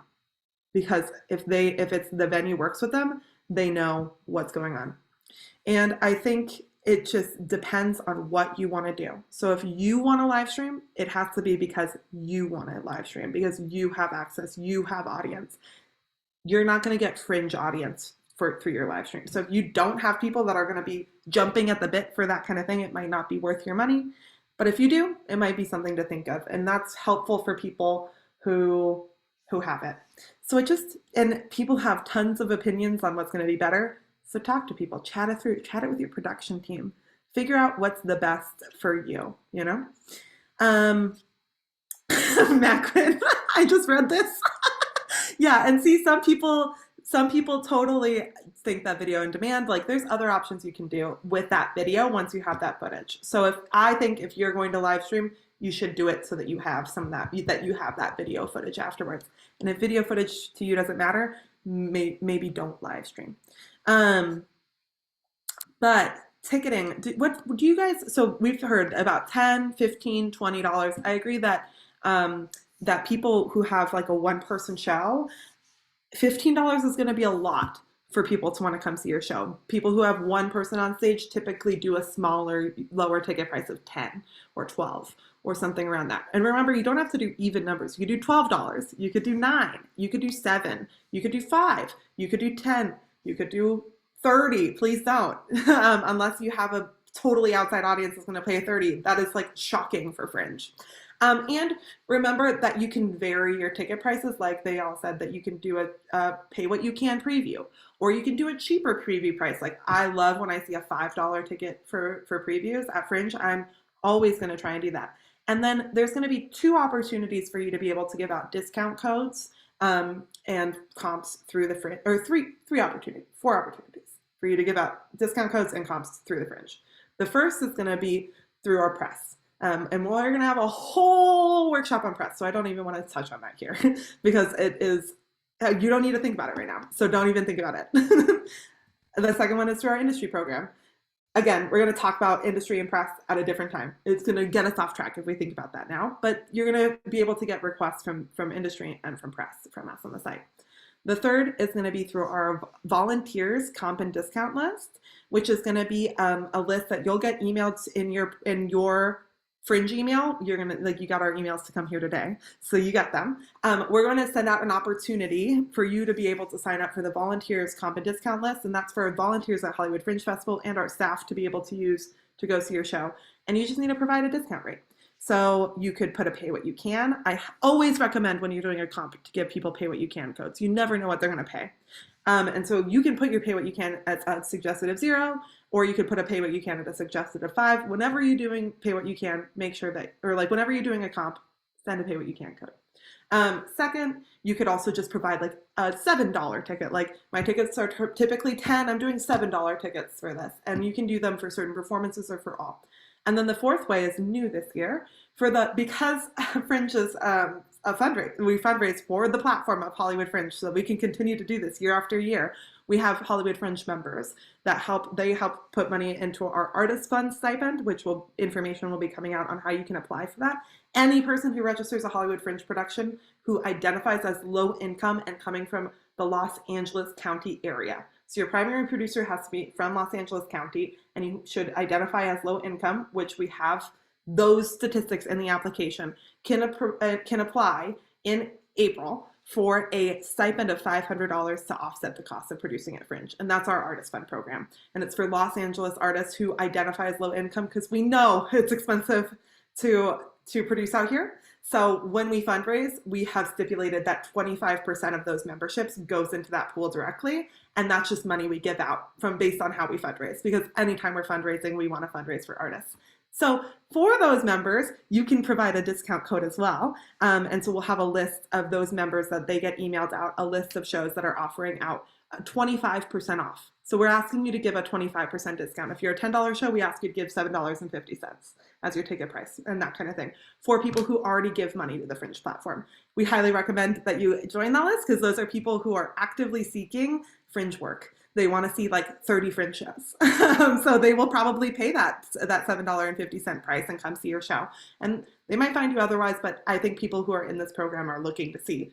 And it's just a nice way for you to be able to, again, fill those. You can do it for not all performances. You could do it for just your beginning of the month of the run performances. You can offer a higher discount if you just want to fill the seats for some things. And so we'll talk more about those opportunities in the future though. Okay, It's 3:20. I want to get to questions in about 10-ish minutes. And then I also have some other questions for fodder in case we don't get it, but we will get out of here right at 4 p.m. We talked about ticketing. We talked about discounts. And now I want to talk a little bit about marketing. How did marketing factor into your budget? Is it a large amount of your budget? Was it a small amount? Did you do mostly grassroots things? Did you pay for any certain things that were really helpful to you? Are there any things you would change? Let's just chat about marketing very openly like that. Anybody feel strongly about going first? I see Joy's ready to go. Say a little bit. I talked about like filling up your previous word of mouth marketing is always really helpful and maybe sometimes the most persuasive. I did pay for an ad. I feel like I can't remember if I got a discount from being a scholarship or not. But the ad, well, first of all, it just feels nice to have like a paper ad. Like it just like feels nice. I don't know. It's hard to measure how many impressions it got, but I did get people messaging me or telling me I saw your ad, and then like thinking about. I've bought ads like in East West Players because my musical is like an Asian American musical. It's like the exact same demo. So I've bought ads in their program when it was like reasonable and affordable for me, like kind of thinking, okay, like what can I afford? I got a publicist. I think that was really helpful. And then also, I did do the digital ads, like the ones on the website, because that was like, I think more affordable than the program ad. And then also I think I did Facebook ads, but you know, Facebook in 2019 versus 2023, like it's a little bit, I don't know how many people are still on Facebook. I don't know how many. So that one, I don't know if I might do that again still because it's still pretty affordable on Facebook. But yeah, I think that would be something I'd have to look into. But I think it's worth it, even if it's like, as long as you're not paying like super astronomical prices and it's in your budget. I think it's worth it to just do leave no stone unturned kind of thing. Yeah, and just to be clear, if you wanted a full page ad in the Hollywood Fringe guidebook, and you like, I think it's $1,000. Lois can correct me if I'm wrong because we just came up with these, like we just put them into the website, and I think it was $1,000 as the highest that you would pay as a Fringe person. And then we have more affordable options down to like, I think, well, Lois, tell me if I'm wrong. I think the lowest one is $300, $250. And then you have your online guides as well, which highly recommend that you do online ads. Like that is basically, if you go to our website, you see that there's little ads running on the sides, and that's where people will just kind of see your show. Because what we've talked to people about is that you want brand recognition. So once you have your branding done, the sooner you can start to have your Facebook ad that runs at $1 a day for, you know, like it doesn't have to be a lot of Facebook. If you're, so kind of with social media, is your crowd older or younger? Because if they're younger, you're going to want to go Instagram. If they're older, you're going to want to go Facebook. That's kind of the breakdown as for what you're going to want to do for advertising funding. Just got a quarter. So the lowest price to get your ad in the guidebook is a quarter page ad, which is large. Our guidebook is 8.5 by 11. So that's a big space. It's not going to be hidden. It's a quarter page of that is $250. So that's the pricing points that you can kind of see. And you can see all of these and buy them now at hollywoodfringe.org/market, for instance. But so that's going to be like that kind of thing. And then you have impressions on the website that you can buy, and you can turn them off and turn them on. And so when you're running impressions on the website, if you buy impressions for the Hollywood Fringe site, you're going to get those ads that run on the side or the things. So while people are checking out, they're still seeing advertisements for shows on the sides. And one thing I would think about is website traffic. So if you have a Hollywood Fringe site ad that's running at a really high traffic time, really good, because a lot of people are going to see it. And also they will be eaten up really fast. So if they're running on that first day, they're going to go through it really fast. So you can set them on and off strategically. And we're going to go into a lot of that about how people have done that in the marketing panels coming up. So you don't have to worry about it. But if you're looking into doing some of this, you might want to start to price some of that out. Michael, do you have anything marketing, anything to add to what Joy said, anything that I said? For me, marketing starts well before the Fringe itself with the commissioning of a poster. And I think posters are super important and sometimes underestimated. Your imagery, your show's imagery, from the font to the poster design, is your opportunity to convey the essence of a very complicated real-time thing instantly. People can look at your poster, and if it's done well, they'll say, oh, I kind of get where that's going. I like that. I'm going to buy a ticket. And for a musical where it's even less possible to normally give the essence of a show, right? You can't make somebody instantly listen to a demo recording of one of your songs. The poster is the best thing you can do towards evoking attention. I think it's worth getting a poster that is of professional grade design. Doesn't necessarily mean that you have to spend a lot of money or any money. Just make sure the quality is really good. It will boost morale. It'll help you in casting because prospective cast members will see you're serious. It'll help you recruit your creative team, and it'll help people get interested in your show just at first blush. And if you're good design, you can reuse it many places. You put it on your website, you can have little postcards, you can add it to all your email blasts, you can put it on your fundraiser. So start early, figure out what your show is about, translate that into visual terms, and use that as much as you can. Michael, for that, you mean like kind of a branding package, right? So that it can be resized. So if you want to have like a poster, then you would also want it to be able to be not only vertical, but also a horizontal version. Do you get multiple versions from your designer? How do you work with your designer on that? I had my initial designer. So I actually had two people. One was the graphic artist who came up with the raw visuals, the font selection, the character design. And then I had a separate designer who was both a web designer and kind of a supplementary marketing materials designer. And what she did is she took the raw graphic imagery that the artist did and made the website, in both of my shows cases, designed the website to expand upon that. She took the color palette from the poster and made that the color palette of the website. And she could create ad hoc mailers. So when we started getting some accreditations, she could say, look, here's some quotes, and put those together. So yeah, thank you for that term. Design package is much smarter than what I said. Definitely get one of those and just make it eye-catching and make it reflect the heart and soul of what you're doing. Did you, because I know, Joy, you also had a kind of specific design. It's like cute little pink and they're like video game characters. Yeah, so I did it. I got somebody in Illustrator on Fiverr to do that. I just kind of I sent her a headshot and I was like, kind of explain what it was like. Maybe it's something about a shooting star and then white cartoon characters with white parents and me. And then that's what she came back with. And so yeah, I've used that illustration for ever since then. And then after that, kind of what Michael was saying with a separate graphic designer versus the illustrator. Then I got a graphic designer named Joy Mamie. And she's been designing my graphics ever since then. And she kind of chose the pink and white, and it's stuck. I was like, oh yeah, pink and white, it's kind of distinctive, and not even on purpose. But now I'm like, oh, I like it. And then they're even the scarves now. So yeah, it just happened kind of organically. I didn't say pink or white, but I did want it to feel kind of cute and bubbly because it is sort of a feel good-ish musical. So yeah. I also highly recommend that if you have some tech skills, maybe if you want to save some money, you could ask your designer to make these graphics, these kind of individualized, new, fresh designs for your show. And then maybe you can play around with them in Canva. Canva is a great free tool for people to be able to make graphic designs for their websites, for your social media, so that you have that same branding all throughout. And it's so user-friendly. It's not Photoshop. It is a place that you can be like, I like this color pink. And then you can make everything that color pink from then on. It'll recognize colors from photos so that you can match very easily. It's very, very user-friendly. It's called Canva, C-A-N-V-A.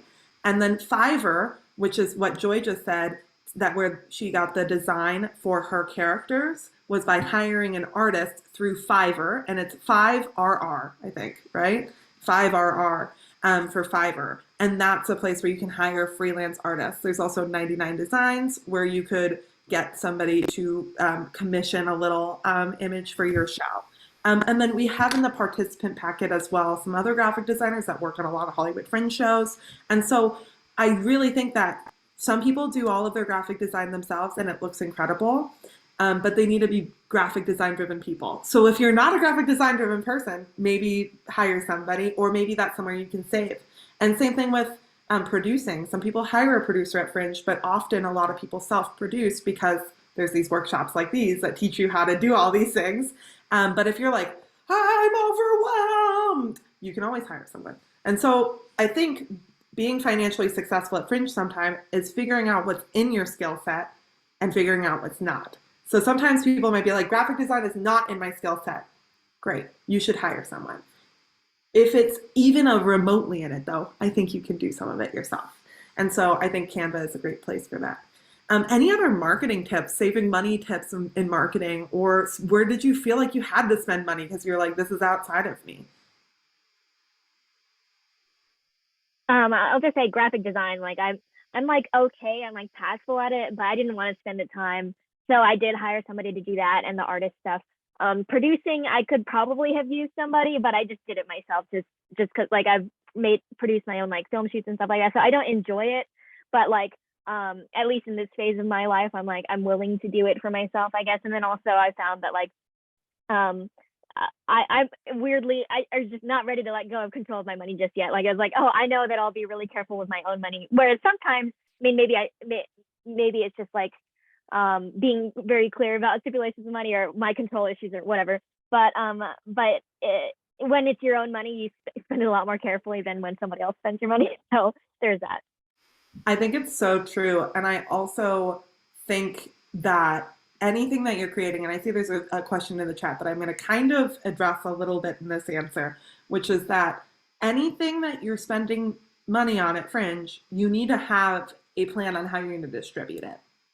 So we're talking about a poster, or we're talking about a website, or we're talking about a video. Like if you're the question in question is, has anybody made a trailer for their show? Was it effective? Yes and no, because people who have made a trailer that it was really successful for them, that was a tenet of their marketing. They made that video and then it was in their Instagram reels. You can upload a trailer as one of your project page visuals so that people know what's going on. They put it on YouTube and made sure that they ran an ad with the little video. They had such a plan on how they were going to put out that trailer was effective for them.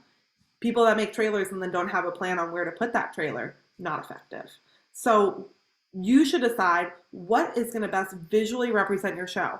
Some people don't do a big graphic design because they are going to do a video, and the video is going to be that central look, and the rest of it could just be like a postcard with a very distinct font, you know? So like if you're going to do like skimp out on one area, how are you going to brand yourself in another area?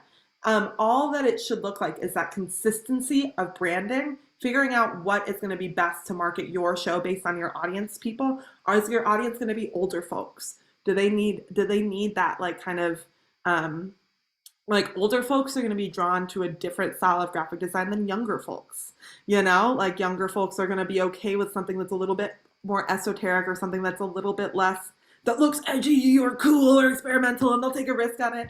And then some folks might be like, and this is very generalization, and I'm sorry if I'm generalizing, but from what we've experienced is that certain other people will need like a lot more concrete detail to feel more comfortable buying into your thing. Do you want it to be mysterious? If it's going to be mysterious, don't have it be too mysterious, because then you won't sell tickets because people won't know what to expect. So all of this is coming from like a lens of knowing who your audience is and what they're more drawn to. Is your show about like punks from Southern California? Because if so, you could have a very punks from Southern California branding style. If it's not, maybe don't have it be a super punk branding style. You know what I mean? Like, what is your brand is going to be what you're building in this budget almost. Are they going to be drawn to videos, photos, posters? Do you guys have any things about videos or posters that you guys, like what works for you? Videos wise, posters, ads, like what kind of things did you have designed? In 2019, I did have some traditional physical media because that was the fashion back then. I had physical postcards, which I think I liberally handed out at a lot of the Hollywood Fringe get-togethers. I think the Plunge at the Broadwater had a big rack of show posters, and that made sense for that particular year. In 2021, I think I kind of went all digital, and I didn't have very much physical. I don't think I had any physical print media, but I had the digital equivalent, and I was emailing digital postcards and just trying to repurpose the illustration into new forms of promotion so that things were constantly evolving and there was new media to be offered. I'll also echo something that's come up in the comments, that is a show photographers is a really good value for promotion. I've hired Matt Camimura, who's excellent, and he's kind of a regular in the Hollywood Fringe. And a good strategy is to have a photographer take pictures of your dress rehearsals, so you get as much of whatever production elements are in your show. And then you take those photos not only as mementos to share with your kids in 30 years, but to promote your show. You can have an ongoing series of promotion on social media showing these hot off the press photos of your show. And then maybe you can superimpose audience response quotes, or if you've got any kind of press, you can superimpose the press quotes on top of the show photos. So those are really valuable living, breathing ways of keeping your show active and creating an impression of something that is happening right now that people should be excited about. Totally, totally. And I'm just going to echo what Macklin is saying in the chat. Yeah, there's tons of photographers that all charge different rates. We have some in the participant packet, and then there's others as well. Talk to your venues. I mean, like, honestly, what's so cool about Fringe is that you have all these infrastructural people who know people that work in their space and have relationships and can be like, this person does photos here all the time. Here's examples of their work. This is their contact, you know? So yeah, just like your venue, shopping around for people, it's so great. And there's a million options. And I agree that it is important. I'm so sorry. I just read the chat. It's blowing up. Joy, do you have anything to add there? Yeah, no, I search photographers. Yes, I didn't even think about having them for dress rehearsal, because that would probably be better, because usually I do it, but usually also I forget because I'm in it. And so I think it could help to have somebody else do it for sure. And then also, yeah, videographer, then maybe they could cut together a trailer from the previews or from rehearsals or things like that. So kind of like doubling up on these things so that, yeah, you pay a little bit less to get more assets. Okay, do we have any other more questions in the chat? Because we've been talking a bunch and we have all these things, but, oh, do you recommend creating dedicated social media accounts for the show? Y'all, what do you think? I resisted it for a long time. For supportive white parents, like, I just didn't, because I was just like, I don't want to have to like manage it and do that, all that stuff. It was honestly probably to my detriment. But I eventually had a cast member that like loved social media, and she volunteered to do it, and so she ran it for a little bit, and then I finally picked it up. So I think if for musicals, I feel like definitely have like kind of staying power and longevity beyond the Fringe. Like if your project, you want to like, you're planning to like maybe like try to go to Broadway, like why not, just like get it started immediately. If this is just like a one person show that maybe you would only do literally for this Fringe, maybe you wouldn't put that effort into it, but I guess it depends on a case by case. I agree with Joy. And also to the part where there's a kind of demand in every new social media account that you make. The advantage is, I think if you create a social media account for your show, you would like the entire world to follow and or friend that account, ideally, but you don't necessarily want that to be true of your personal Facebook account. So you can be a little braver with it, and you can filter less, but it is an extra bit of work. You have to echo all your messaging to every social media account that you have. So like Joy, I entered it reluctantly, but I think it's a good idea. Did you guys do for your show or production companies? New accounts for your production company or for each show? I don't think anyone cares about production companies from a branding standpoint. Like, if you're not in the theater world, how many production companies can you name? Like maybe Andrew Lloyd Webber's, but people do pay attention to the show as a brand because they like the show, that has value to them. So if you are going to be like, QXT theatricals, I mean, you really need to have an invested audience in that before you bother to put energy into maintaining that brand.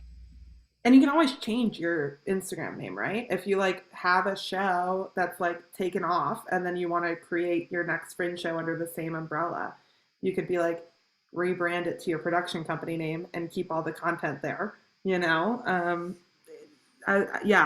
interesting perspectives. I know there's been people that have done both too, because there have been so many production companies that have popped out under Fringe that do small things at Fringe every year or every couple of years. Like, I'm just thinking of like 2 Cents or Attic Collective or these like, I think there's like There's so many more. I'm like really failing right now. Those are like 2018 references, and there's some that I've like pulled up even since then. But there's so many around that but I tend to agree that in your first run, maybe unless you want to really brand this production company to get on more shows in the future, maybe it is better to do it by your show.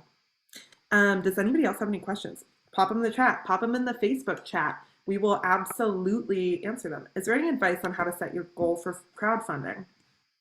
Folks, how do we set that goal? How do we know how much money we're going to fundraise? Think like a realtor and look for comparables. Ask people who have done shows of similar scope to yours, what did they drum up? And then use that as a starting point. Advice I was given by Eric Prustulski, who did Aliens versus Musical a couple of years at the Hollywood Fringe, and he said, you can probably raise more money than you think you can. And if you get ambitious, you will rise to the occasion. You will really work harder to try to meet that goal. Relatedly, I think Kickstarter's model is great, the all or none model, because it adds a kind of desperate energy to what you're doing.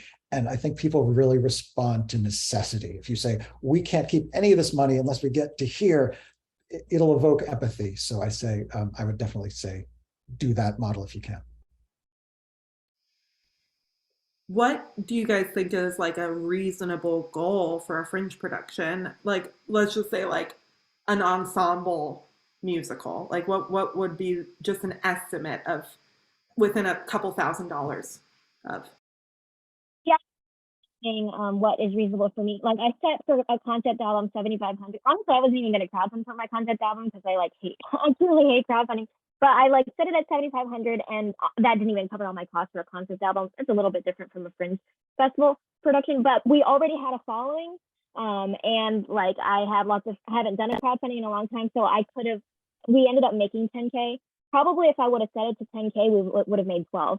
Probably if I set it to 12, we would have made 15. So I wish that I would have set it a little bit higher. I wish I was a little more ambitious, but it was me being lazy and like not wanting to work that hard. But also I didn't have to work, like we reached our goal in like 2 weeks or something, or 2 or 3 weeks. So it was like not a nail biter, whereas my crowdfunding campaign before that, where I set it at 12K, it was a nail biter. Like I was like in the last 2 days, I was stressed out and we almost didn't make it. So I guess like if you don't have a following, like 5,000 is pretty easy. Or like say if it's your first time, I feel like it's pretty quote unquote easy to get people to like at least get 5,000.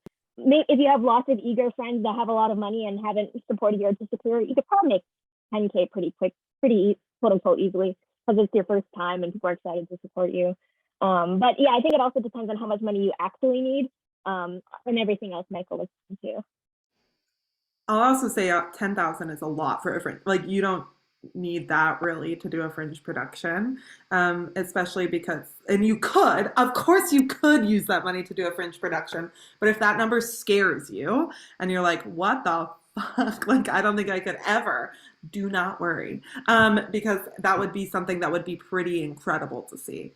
And Michael, do you have anything to add? So you cut out, but I think you were asking if I was kind of had more to say on that topic. Yeah. I kind of agree with the thrust of what people have said so far. And then do you guys have any suggestions on big item rewards in addition to lower levels? Is there any, what rewards worked for you? I agree with Michael. Oh, sorry, go ahead. You go first. Oh, sorry. For rewards, two things. Make the rewards be the result of creative energy rather than money. And also think of the arbitrage between regular people and theater people. So one really creative Kickstarter fundraiser reward I did once was a personalized thank you video from an actual actor saying your name and thanking you personally. And you may laugh because you're a theater person and you're surrounded by actors, but people in other parts of the country and the world can get a lot of value out of those personalized experiences. And that doesn't cost you anything. Another thing I always put in my Kickstarters is a personal song written about you. That's time and energy, but it doesn't cost me anything. So think of interesting ways that you can put creative energy into a reward that don't cost you anything and don't sap away from the fundraising that you're doing. There was an immersive theater company that did a crowdfunding campaign, And one of the things, if you gave like $2,000, was that they would create a dinner party for 8 guests for you.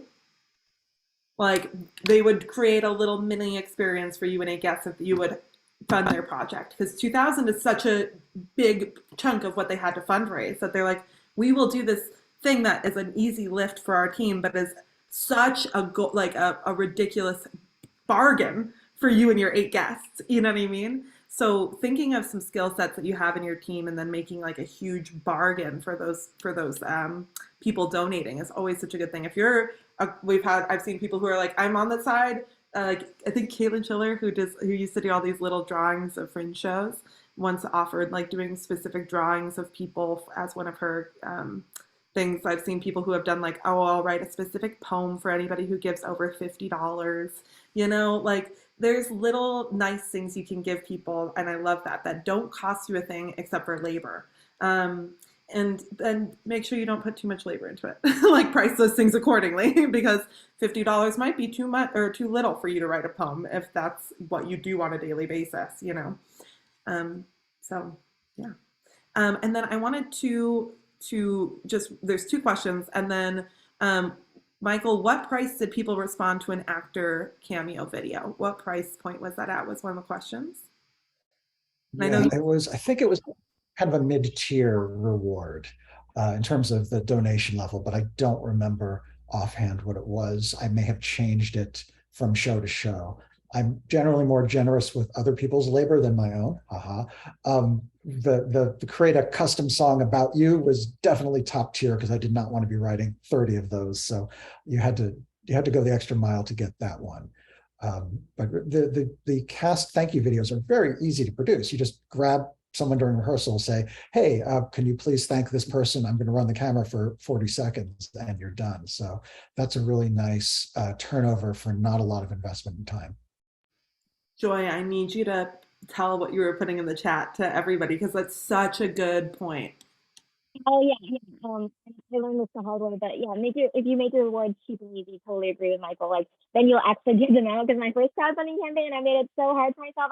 I was like, oh, fresh baked cookies, those are cheap. But then I like never did it because I was just like, oh god, now I gotta make like dozens and dozens, and I gotta ship them out. I just didn't think it through.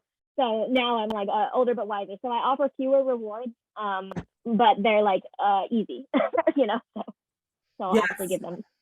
Doable. Anything also that you're doing at Fringe should be doable. And anything that you feel is not doable today, fundraise to hire out for it. Because the easiest thing that you can do is start to realize where, like, see what your flex things are going to be.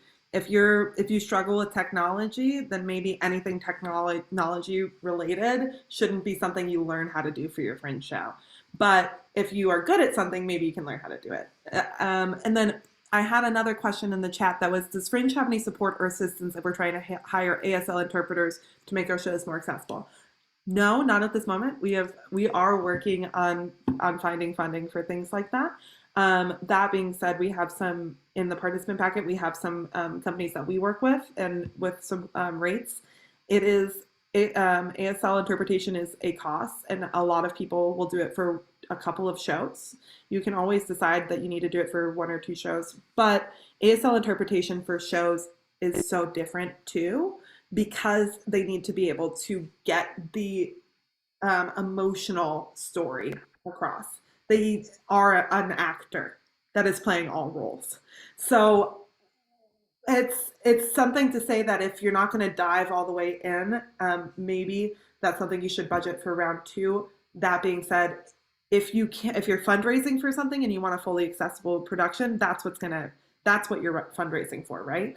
So like if you can hire that out, you need to do it. And Fringe is actively looking for ways that we can provide that funding, but at this moment we do not have that funding.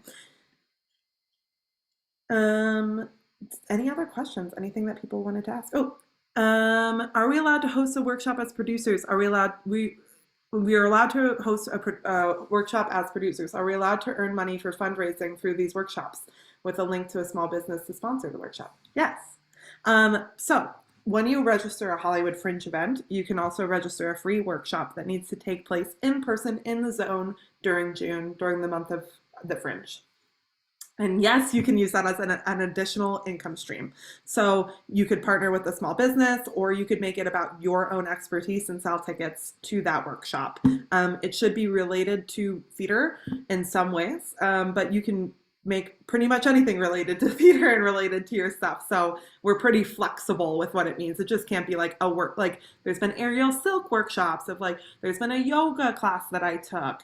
There's been writing workshops. There's been how to produce. There's been anything. I made a joke during the town hall, but it wasn't during this program. But I did take a beef jerky making workshop once during Fringe from a Fringer, but they didn't offer it through this program. So making that clear. But you know, it just really depends on what you want to do. And that's a great fundraising point that not a lot of people take advantage of. So yes, you can register that free workshop, talk to your venue about if they have space for that, or people have done it in parks, or people have done it in other spaces as well. And if you want to do that, we have an immersive workshop that will talk to you all about how to do things in found spaces. And additionally, with accessibility, I forgot to mention, we will have an accessibility workshop where we will talk through what it takes to fund that and how to integrate that into your show for ASL interpretation. And I am going to echo what's in the chat. Be aware of all extra things like workshops. Everything takes time and energy. So you just have to figure out what is your skill set and then create your plans around that. Okay, does anybody else have any other questions? Otherwise, I have a little ending question.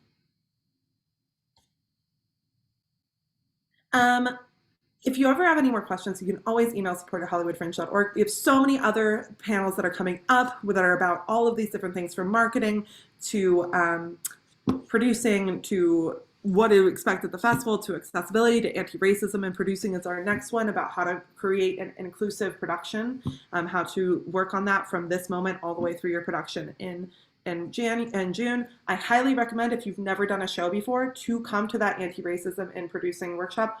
And if you have, because things have changed and things are different. And I think it's really an important time for, especially for producers who haven't worked in necessarily areas where people are using words like anti-racism or intersectionality, to come to this and kind of be able to ask questions. It is your space to be able to ask questions of people who run anti-racist productions, and be able to ask the questions that you're like, I'm nervous to ask that. Is this gonna come across wrong? That is the space to ask them, because it is the space for you to be able to get this information so that you can show up the best for your community. And what is happening for my last one? How do you set a realistic goal right now? How do you make sure that you're being real about your production and your capacity? Because I think that there's this whole idea that people have. So how do you set realistic, artistic, and producing goals without burning yourself out, folks? What did you do to do that, Michael and Joy?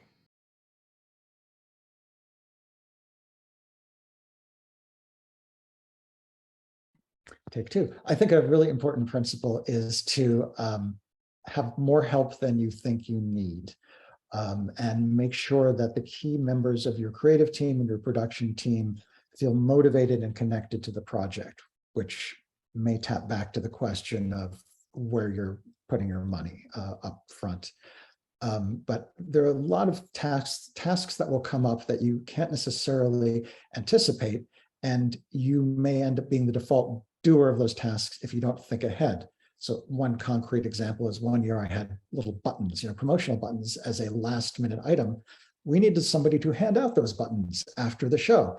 So I was fortunate just to offer a little bit of money to a friend, and they did that rather than me having to rush from the back of the theater to the lobby to promote my own show after the fact. So be generous with yourself with respect to finding help from other people.